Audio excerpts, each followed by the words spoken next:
Welcome to the Land Your Bet Sports Betting Show. Got a little 4-game slate here on Friday to end the work week for everybody. I am back with this video, meaning that we are going to be running it back in terms of the promo. So go ahead and jump in the comments of this video. Go ahead and give me the best bet that you have for today. If I sweep 3-0, got 3 picks for you today, we will be giving out $50 to a random winner who comments into the video what they think is the best bet of the day for themselves. Don't even have to get it right, just got to comment on it, and that will make you eligible to win that $50 if we sweep. Had a tough day on Monday, had to take a little break, going to be coming back somewhat sporadically and then getting right into NFL. So make sure to subscribe to that page, get into those comments. Let's get into the record and jump right into these bets I've got for Friday. Annoying day that we had on Monday. We did get that Liberty game right, but then the Dream lost by 5. Couldn't keep that within 3. I really thought they were going to win that game outright. That was annoying. Dolson didn't go under because she got 10 boards. So maybe we should have left just the points. I still feel good. Under 14.5 was way too much for her. The 10 boards was something I couldn't predict with Shakira Austin not getting the minutes that we thought she was going to get. So that was a little bit of an annoying read. And then Alyssa Smith, I like the read. She had 10 shot attempts, couldn't get 8 or 9 points for us that she needed in this game, the 9 points specifically. 10 shots, I'm going to take that with Alyssa Smith. She needs to make 5 of them standing right next to the basket. I'll continue to take that. The volume was there. The read was there. The result was not. But we're still feeling good about the way that we're handling this WNBA season, up 16.68 units now. Still going strong with the play of props. So we've been on a little bit of a heater. I've got 2 sides here, a play of prop. Let's jump into these games to help you get what you're looking for. First game on the docket, got the Fever, the Red Hot Fever, playing in Chicago here against a struggling Sky squad at this point in the season. Key thing here is going to be whether or not Kennedy Carter plays. We know Elizabeth Williams out for the season, but the Fever are fully healthy here. And if the Chicago Sky are without their best playmaker and best guard in Kennedy Carter at this point, things might not go so well for them in this one. Head-to-head stuff on the season is going to be important for this matchup, but what's most important is what's been happening in the last 10. So on the season, offensive rating for the Fever, they are all the way up to 4th. And this is something that they've been good at, better than on defense, but not really cracked the top 4. Now they are firmly in the top 4 in terms of their offensive rating. It's their defense that keeps them from being one of the top teams in the league, to be honest, because they've become very difficult to guard, as we saw from Caitlin Clark's barrage of threes over the last 10 games. We'll get into that a little bit more. Pace stays high. Very good rebounding team and has only gotten better with Benley back in the lineup there. The effective field goal percentage continues to remain high, as well as that offense has carried them. For Chicago, nothing has really carried them, and the offense will continue to struggle without Marina Mabry now on the Sun. As we know, that was one of their pure scorers and possibly their best scorer on the team right now.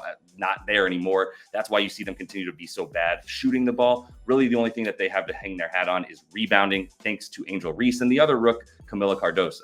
Like I said, let's look at the last 10, starting from the standpoint of the Sky, who are 3-7 compared to that 7-3 record for the Fever. They are dead last in points off turnovers, second to last, third to last in fast break points. Only thing they're doing well is scoring down low. That is where this Fever team has come strong in the last 10 games. So in the last 10, although they are not limiting turnovers and giving up a lot of points off of turnovers, this is something the Sky have dropped at. They used to be very, very good, top 3 in both points off turnovers, fast break points. Not getting any of those in the last 10 games led to that bad record. And as far as the paint points go, this would be where the Fever still are going to be able to come strong on defense and limit what Chicago wants to do, which is get scored down low, pretty much only there. And just look at the Fever a little bit more closely in the last 10. Look at how good they've been. Best team on offense, best shooting team, top 3 in three-pointers attempted and made at this point. So they've got a really, really solid three-point percentage, which is something that we thought they would have a lot more of early in the season. But now gals like Kelsey Mitchell and Caitlin Clark really, really coming on strong for them. So let's go with the first best bet of the day. We're taking the Fever, -5.5 here in Chicago. I think Chicago is the second worst team in the league at this point, behind only the Sparks. I know Dallas has been bad all season, but they've gotten Setu Sabali back, which means they're going to be a lot better the rest of the season. Same with the Dream and teams like that. So the way that this is trending for Chicago, I think they're going to end as a bottom 2 or 3 team in the league, alongside the Sparks for sure. Fever trending completely in the right direction. I think 5.5 points is plenty to take for the Fever to go ahead and win this one by at least 6. Still going to go with an under for Aaliyah Boston, though, on these rebounds. I think they're way too high. As mentioned, the only thing Chicago does well is rebound, so we're going to take them to keep being good at that, keeping Boston from getting 10 boards. So we're going under 9.5 in this one. She's averaging 9 per game on the season. She's under 19 of 31 as is. Now we've got Fagbenle back, whose minutes are being slowly ramped up. I'm not saying she's coming in and just taking all of Boston's minutes and output, but she is coming in and stealing a little bit from her. We're talking about her going under in 10 of 14. Fagbenle versus over 8 of 17. So a lot worse hit rate here when we have Fagbenle on the court. And now we're talking about versus the best rebounding team in the league, because we've got the best rebounder in the league in Angel Reese on the other side of the floor, versus teams who are in the top 6 in the league in rebounding this season. Aaliyah Boston has gone under in 12 of 14 games of this 9.5 number. So just based on the matchup, the hit rate in this context, we've got to go under 10 boards for Aaliyah Boston. Next game, I've got a couple leans, but we're talking about Minnesota taking on the Wings, basically one of the top 3 best teams in the league versus one of the bottom 3 teams in the league. However, the Wings are not the same Wings, so I'm not as quick to just go ahead and bet on the Lynx. In fact, I think this line started to move towards the Lynx a little bit too much, opened at 5.5, now it's at 7.5. All these numbers are relevant. Now, the Wings are very good in terms of pace, rebounding, a little bit more down low, but that defense is just very bad on the perimeter, very bad probably in most of the ways that it would take to limit this Minnesota Lynx team. Let's dive a little bit more into the matchup, though. If you look at the Lynx on offense, even with Sabali back and this team in Dallas getting a little bit healthier, not sure they're going to be able to limit those turnovers, limit those fast break points, or limit what the Lynx want to do, which is shoot threes, right? And score from deep. It's why their effective field goal percentage is so high. It's why, despite their offense being somewhat limited at times, their ability to make shots from all over a lot of really good shooters is going to continue to be a problem for a team like the Wings in this one. Now, at the same time, on offense, the Wings do have somewhat of an advantage down low. They're going to be going down low, getting those offensive boards, getting second chance points, scoring in the paint. This is the one area that it takes to beat Minnesota. So my lean for this game, even though I don't have a definitive bet, is certainly going to be for the Wings to cover 7.5 or better. If you see this thing get to 8.5, 9.5, I would be playing Dallas in this situation. Final game is a good one on paper. You got the Liberty and the Storm. I'm higher on the Liberty than maybe even most people, despite how good they've looked. And I'm lower on the Storm, despite how well they've played at times, especially on defense.